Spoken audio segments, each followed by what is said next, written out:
As I sort of said yesterday, most of my active professional career has been working with open biodiversity data, or trying to get biodiversity more open.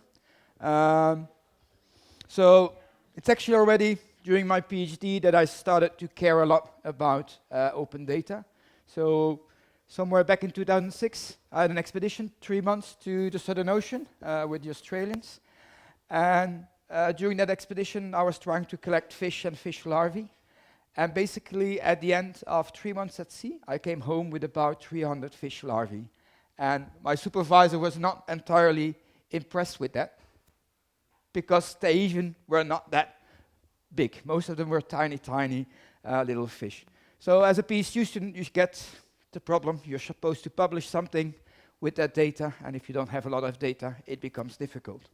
There was an additional thing, is that the expedition I was on was called Broke West, and there'd be another one before that was called Broke, but that was towards the east.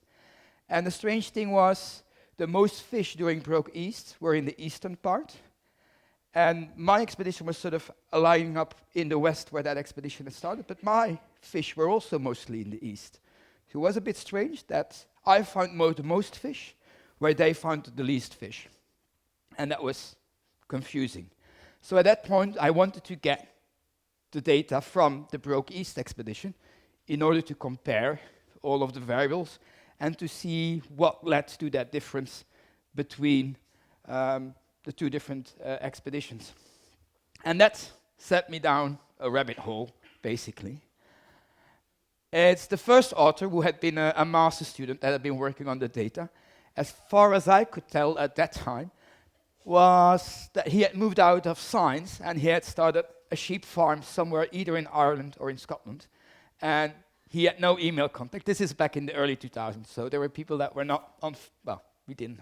Did we have Facebook? I can't remember if we had Facebook. Anyhow, I couldn't find him. But, there's other people on a paper, so let's reach out to them and ask, do you have this data and can I use that data? So I asked the first person, and he told me, yes, I have all of the original data, and I can give them to you. And he gave me the data. And then I looked at the data, and there was an important distinction between what the larvae were doing and the adults were doing. And all of the data that I got was basically the summary data with average sizes and not the individual sizes. So it was not the data that I needed to do down my work. So I contacted the second author on the paper, and he told me, yes, no problem. The data that you've got, I've got other data that will solve your problem.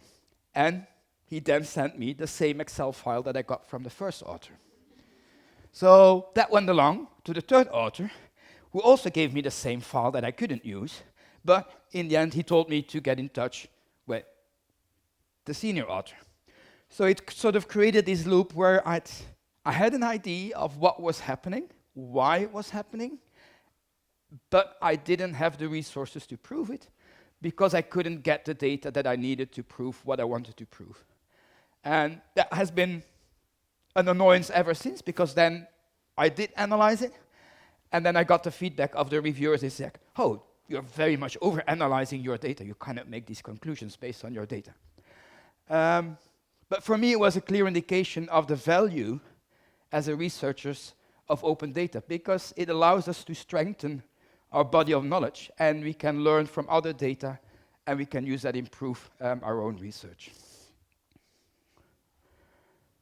At that time, there was a project that started in IPY, which is, we had the Census of Antarctic Marine Life, which was a big effort between 2005 and 2010 to look at biodiversity in the Southern Ocean.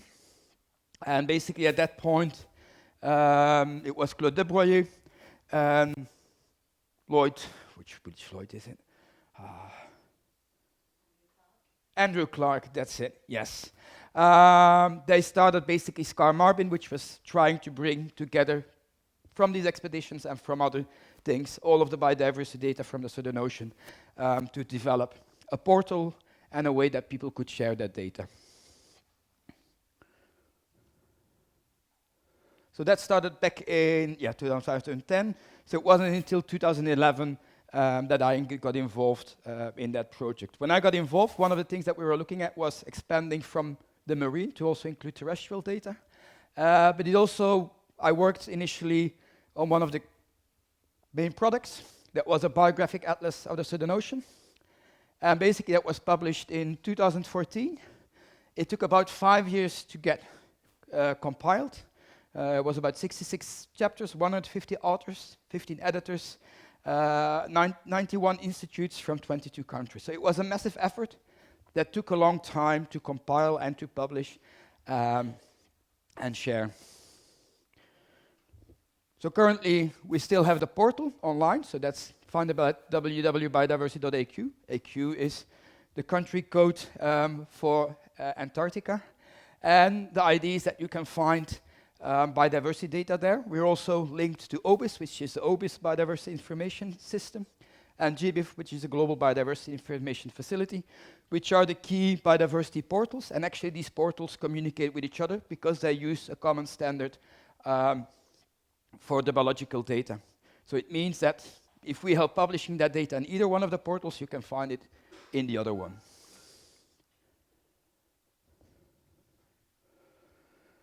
So stepping it back a bit more generally, is one of the key questions that often arises is, as a researcher, you collect a lot of data. And one of the key questions is, I think, is whose data is it anyway? So maybe or shout out is, who do you think owns the data that you've collected in the framework of your research? Or do you have an idea of that, or where should you try to find it? Yeah.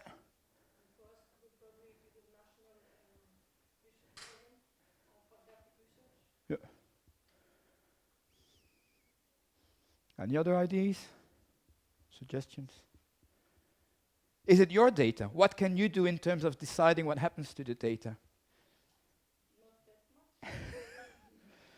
Yeah, but anyhow, it's if we look in the biological sphere, is because it's a bit of a difference. I know there's a lot of oceanographers in the room, and in oceanography, you very often have an in situ measurement, so it's just a measurement, and there's already a tendency to share that kind of data. But in biology, it's really because people have identified specimens, so they've done a lot of work identifying the specimens and working them up.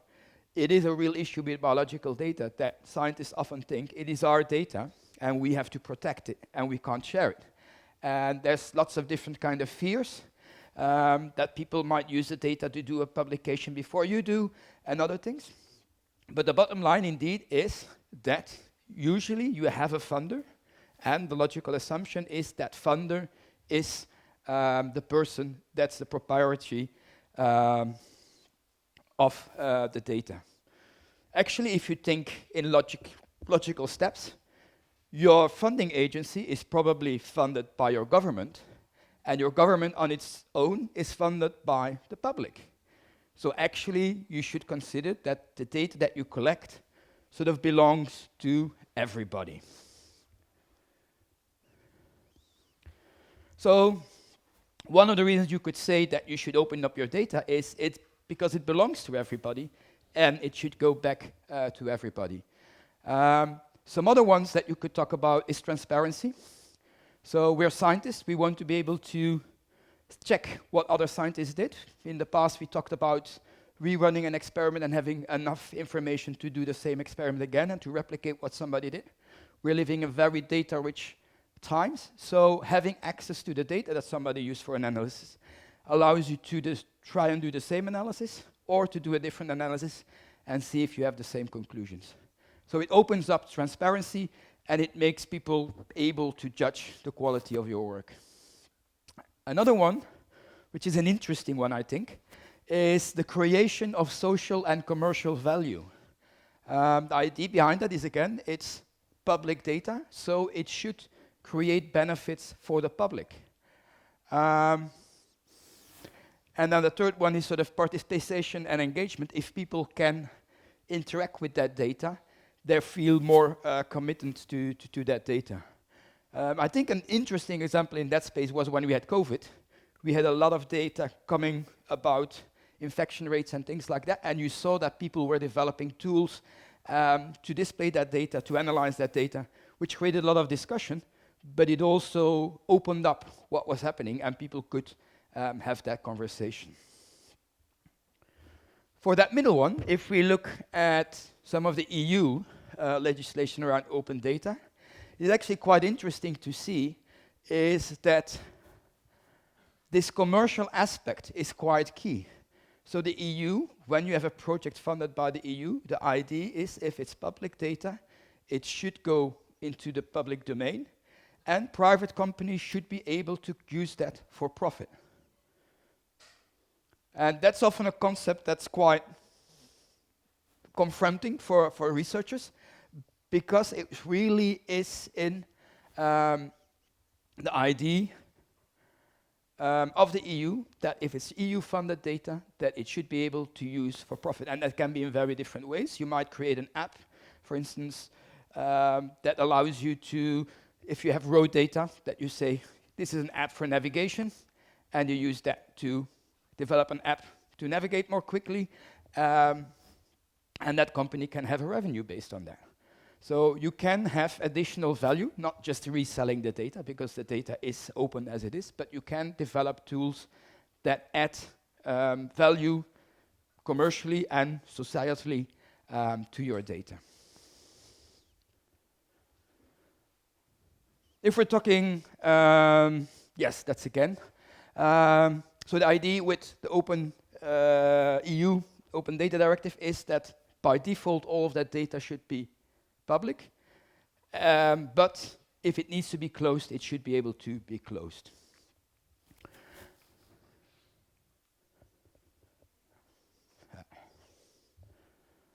If we look, If we look at the Antarctic Treaty, in the Antarctic Treaty, actually this notion of free and open data is also ingrained in there. So it basically says, you have Article 3C, which says that to promote international cooperation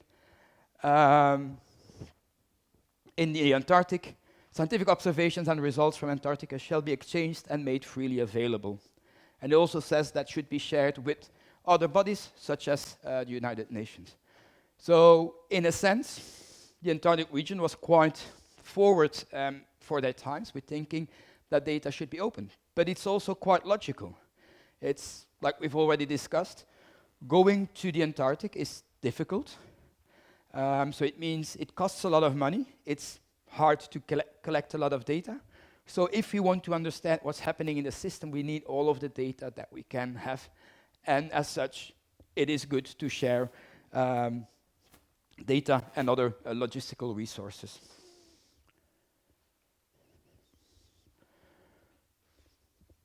So you all read that paper yesterday. So we have the FAIR principles. So that actually says that data are actually metadata, which is a strange, well, I'm going to skip that distinction. Basically, it says, the FAIR principle says, your data should be findable, accessible, interoperable, and reusable. And as they've been written originally in the paper from 2016, it's talking mostly about computer interoperability. So the idea is that it's not just making that available in a paper or something like that. It's really about computer readability of data, so that you can have computer systems that can find, access data. It needs to be interoperable and reusable.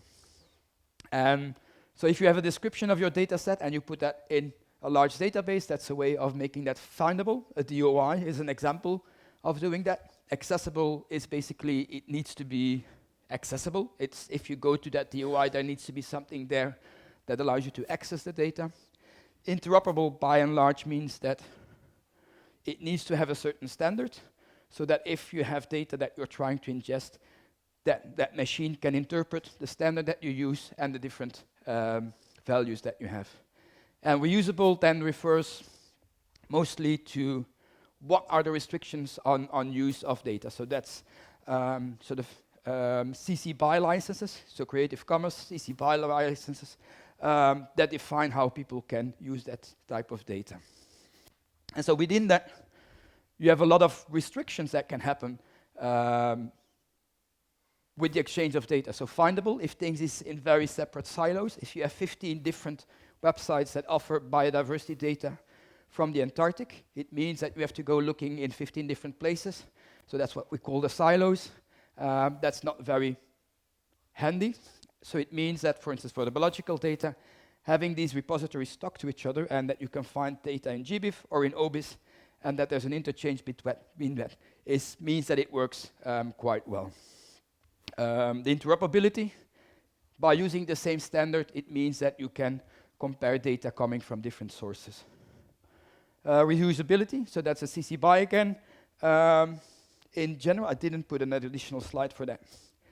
It basically, again, is this idea of it's my data and I want to control what happens with it. And my experience, that's basically an illusion that scientists have.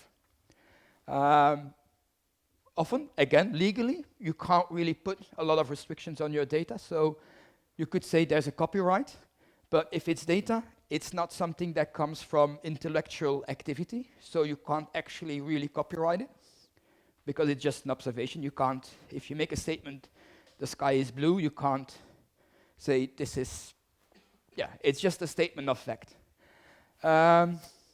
We do live in a society with norms. As scientists, we have norms of how we cite and quote people. So if there's an article that somebody published, actually when we cite an article, it is not something that's compliant with copyright laws. It is just a norm that we have as scientists that we should cite what we do.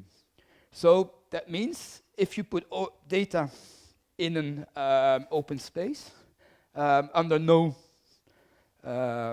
licensing restrictions, so as CC0, that does not prevent people from the need as a norm to cite your work. So putting something as CC0, it still requires people to cite what you do. Again, it's also, as Jean said, it shows provenance, it shows people, it allows people to understand where it's coming from, and it helps you, attribute to people for their work, what they did, but it also gives way to the arguments that you're making when you're using somebody else's data.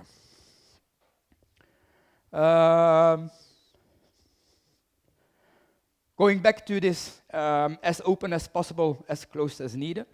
So one biological example is, for instance, sensitive species. So there might be reasons for not sharing all of the data. One of the approaches is, for instance, with sensitive species, that you say, we're just going to say in a 100 kilometer radius, this is where we found this species, but we're going to avoid providing precise locations for these animals. On the other side, for instance, in Europe, we have the GDPR directions. If you have medical data or personal data, there again, it is within the regulations of the EU that you're going to put a lot of restrictions on how to share that data. You're going to anonymize the data so that the individuals that are in those databases are protected. Talking again about money, one of the reasons, that's not a good color combination.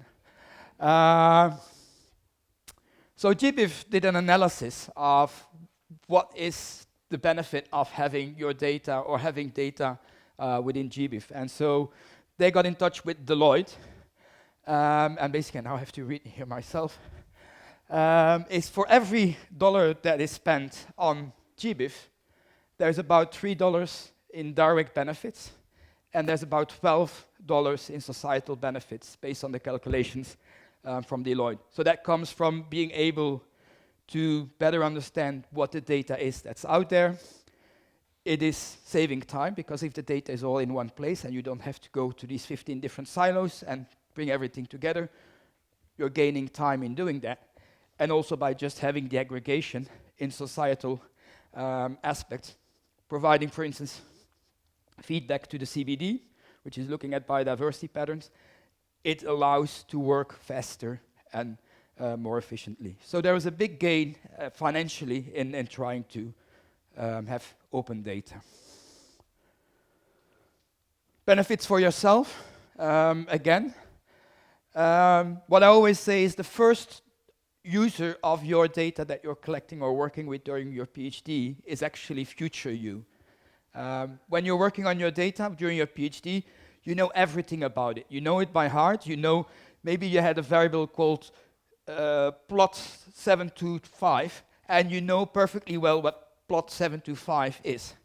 But if you need to come back to that data set in 6 months when you're working on another paper, or even later when somebody's asking you new information, you might have forgotten what you mean with plot 725. And so documentation, I think, is quite key, not just for yourself, but for anybody that wants to use that data, so that you understand what you did and why you did it. Traceability, I sort of already mentioned that. Understanding the provenance of where the data is coming from. It helps a lot with collaboration. If you share data, yes, there is a risk that people snoop data, but in my experience, it has always led to very useful collaborations with people. Open data generally gets more citations because, well, basically, if the paper and the data is open, it's much easier to read it, to use it, and also to cite it. Cost savings, once the data is open, you don't have to do the same fieldwork again to get similar data. And again, using data that exists, you can have more innovation. Now turning a bit back to the policy side. So this is an analysis of the OECD. And I'm forgetting the acronym OECD. That's basically it's the sort of economic forum that is looking at societal benefits and markets and how stability of countries based on their economy. And basically, with the EU open framework, it's sort of the idea is that private companies can use your data, but as a government or another big body, you can also use that data that's open for your own purposes. And that's sort of divided into anticipatory governance, the design and delivery of policy and services, and performance management of those institutes. So if you have open data, that open data can help you predict trends and patterns. It can try to see how things are evolving. It can look at mitigating emerging risk. If you have information on sea level height, that can say, okay, it's an indication, this is a risk, or with the weather data, we have this type of weather, we have a risk, so we need to take measures to protect certain regions from flooding. And it can help to respond to developing crises. And again, a good example, I think, is what we had with COVID. Having that data available allowed governments to respond to that data because different countries were sharing that type of data. Having the data, you can better understand the problems, you can engage the public, and you can improve these public services. And I think one of the key ones is you can actually develop evidence-based policy making. So you can use the scientific evidence or the data to guide your policy making. I talked yesterday a bit about MISO. MISO, and I think there's a trend here. It took 5 years to do. We published 24 research articles, then we also published a summary for policymakers. We had 200 authors, 19 countries, and we ended up with 40 key findings for policy. So I already said it yesterday, if we want to have the next MISO, it basically means that we should have started 6 months ago, if we want that in 5 years. So it sort of means that in the way that the MISO is made, so MISO, we looked at articles like in an IPCC, analyzed those articles, extracted the conclusions, sort of like you did with your priorities yesterday. But it is a very lengthy process. And it means that in a situation where there's quite an urgency of knowing what's happening, that we need to move quicker. Because if we have an update on these systems only in 5 years, is that fast enough to respond to the changes that we see?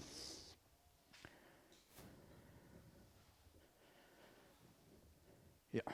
So the question becomes, how can we improve that? And maybe that's also, again, a question for you. How do you think that you could improve something like that? How can we get that kind of information faster to policy level in order for them to act upon that?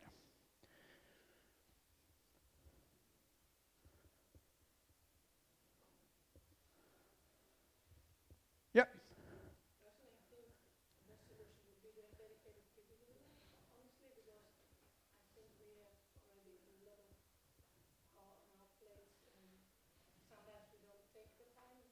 Mm.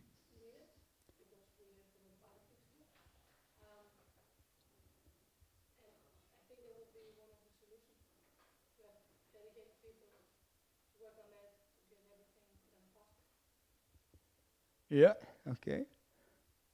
It's interesting that we always say that it's something that needs more money.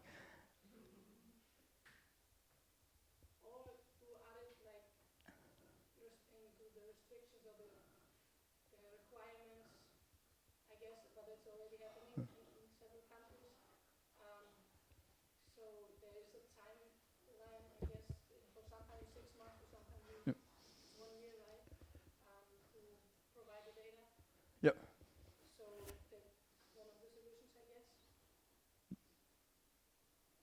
Any other opinions, ideas?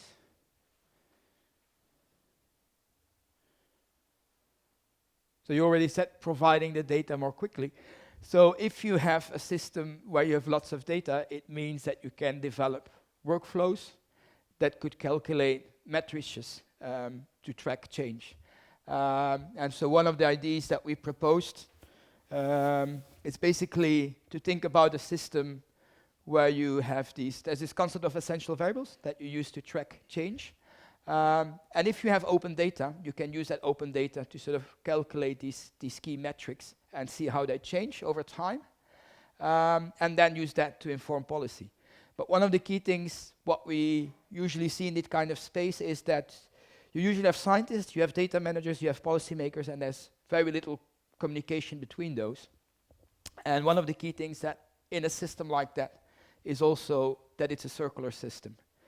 Because if you're collecting a lot of data, that can be informative for policy. But actually, maybe the questions that the policymakers have need other data than the ones that you're collecting. So when you're trying to collect and monitor data, you probably should be informed by the policy level on what's relevant for them to understand and what is the metric they need to understand to see what's happening with a problem. Again, if you're collecting data, you should use standards so that different people that are collecting the data can combine that data into larger data sets that can be more useful, especially in the Southern Ocean. There's different countries with different interests. And then again, you can have that approach of modeling analysis of that data that can lead to papers, analysis, data outputs that can inform policymakers based on the knowledge that we have as scientists. But so one of the key things is this is not a line, this is not a pyramid, which is also a way that this is very often thought about, but it should be a circular system where you engage all of the stakeholders at the different levels to define these things. So with these essential variables, there's a couple of them. Actually, one of the first, and now I'm actually going to be the EUVs of Andrew, which are the essential ecosystem ocean variables. There were sort of a first one that we developed, I think, back in 2016, and a lot of the other ones sort of took inspiration for that. Basically, there's climate ones, there's ocean ones, there's biodiversity ones that exist and keep being developed. More recently, we also had societal benefit ones that sort of track that kind of information. This is an example currently what's being proposed as essential ocean variables. So I have a combination of physical data, biochemistry data, and biological and ecosystem data. And yeah, I think some of them are very simple, easy to measure, and other ones can be, especially the biology ones, tend to be quite harder to measure and to track. So for these things, then you can have these type of specifications, but basically, why do we need this variable? what's it called, what products can we create with that, and all of that. Now, taking a step back, I'm really realizing I'm using an example that some of you in the room already know. So a Kevlar example that we did is, so in Kevlar, you have the CHEM program, which basically says we're going to look at central place foragers. So often they have colonies close to stations. So it means that if you track the top predators and to see what's the status of the top predators, so both how are they doing in the colony, or which regions in the southern oceans are the most important for them, you get a good sense of what's happening in the ecosystem, because they're the top predators, and basically it is a good indication of what happens underneath. And so one way to see what they're doing is putting these GPS loggers on them and to look at how they travel throughout the Southern Ocean. So this is some work that was initiated through SCAR, the experts group on birds and marine mammals. That was Mark Hindle, Ryan Reisinger, and Jan Repo-Kader, who were the main pushers of that. But that was really a big group of people. It was a project we actually got funded through some work here in France, which allowed us to work together and to do that kind of analysis. So we aggregated more than 4,000 tracks from 17 top predators, which again was a big effort, because at that time we didn't have sort of a central database. It was sort of a first of effort. And that was combining all of that data into one big data set. Now let's see if this works. So that's what that looks like in sort of real time, how these top predators move around the Southern Ocean and how they use different areas. So they can have behavior where they're going quickly from one place to another. It's just open ocean, it's not interesting. And then when they see something which is interesting, they sort of start turning more often, spending more time in the same location. And so that's sort of the analysis that we did then, or mostly that was Ryan, is sort of linking these tracks with the habitat. So there was one part was what is habitat that they select. We didn't use all of the we didn't sample all of the colonies, so we had to accommodate for that. So we used information of colony distributions to also include the habitat accessibility. And then we had sort of a prediction for what is the ideal habitat given that a species can get there. And that sort of gives a relative importance of that habitat. So we did that for 17 species, and then we threw all of these species together into an analysis. So the white lines show these areas of ecological significance, so that you can see here. And you can actually compare that with the marine MPA planning within the Southern Ocean. And you can actually see that in a lot of cases, there's quite some overlap between these areas where we already suggested protection and where there's protection in place. The East Antarctic is quite interesting as well. So East Antarctic is basically this region, which is now reduced to 3 proposed regions. But it used to be 11, and actually these 11 ones sort of match quite nicely with these white ones that we have. So basically any individual study would not be able to make these conclusions, not at that scale. So it is a very powerful tool to test, are these MPAs that we have, are they in relevant locations? So by combining data, sharing that data, you create a powerful resource. Again, looking at the protection. So if you look at these areas of ecological significance, based on that, you see that there's actually a fairly good protection. So the current MPAs would protect about 27% of that. If you include the proposed ones, it's about 40%. If you would look at the whole area, those levels of protections are much lower, but not necessarily necessary. Yeah.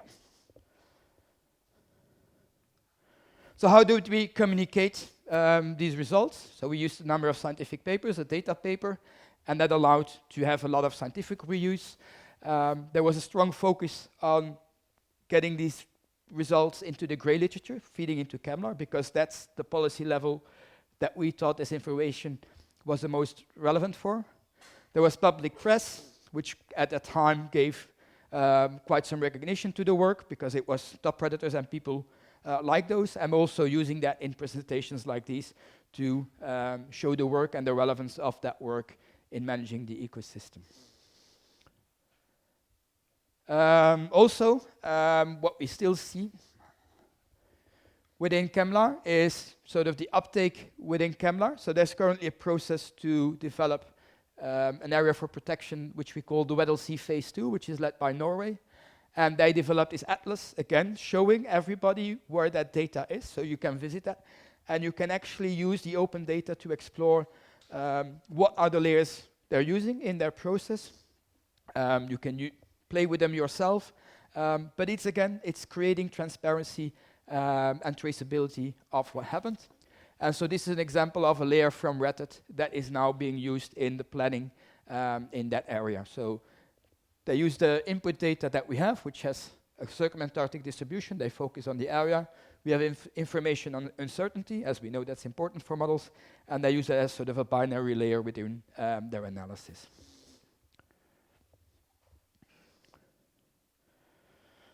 Another thing that we recently did, and I'm stepping probably, this is ecology and single species distribution models. So with the SCAR expert group on Antarctic biodiversity informatics, we sort of started creating a repository also for other types of species distribution models where people can fairly easily access these models. They're in a cloud optimized format, so it's fairly easy to download them. It has metadata, so it becomes quite easy for people to find these model outputs and to reuse them. I'm talking to oceanographers. I know your model outputs are horribly big and complicated.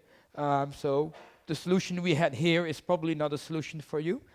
This is fairly small scale data, but it shows again, by making that available, that people can interact with these things more easily, and especially within something like Kevlar, these kind of layers are quite useful because it allows people to reuse and reanalyze that data.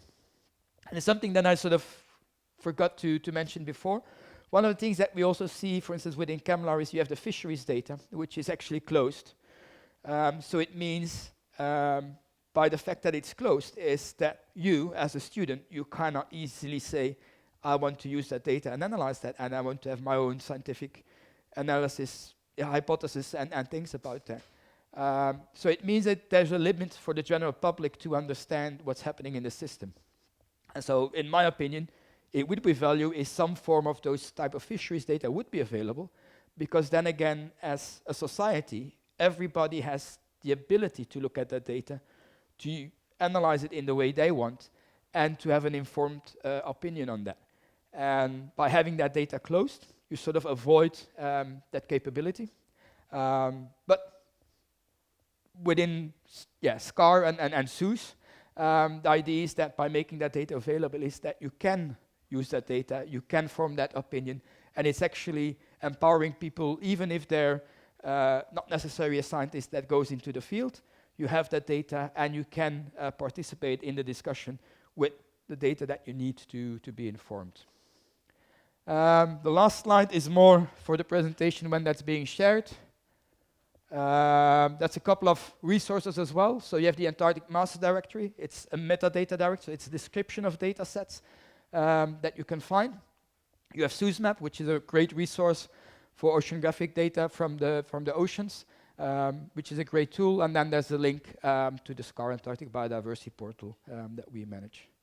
But I think my key message is, I think having open data, it really empowers people to talk about topics of policy.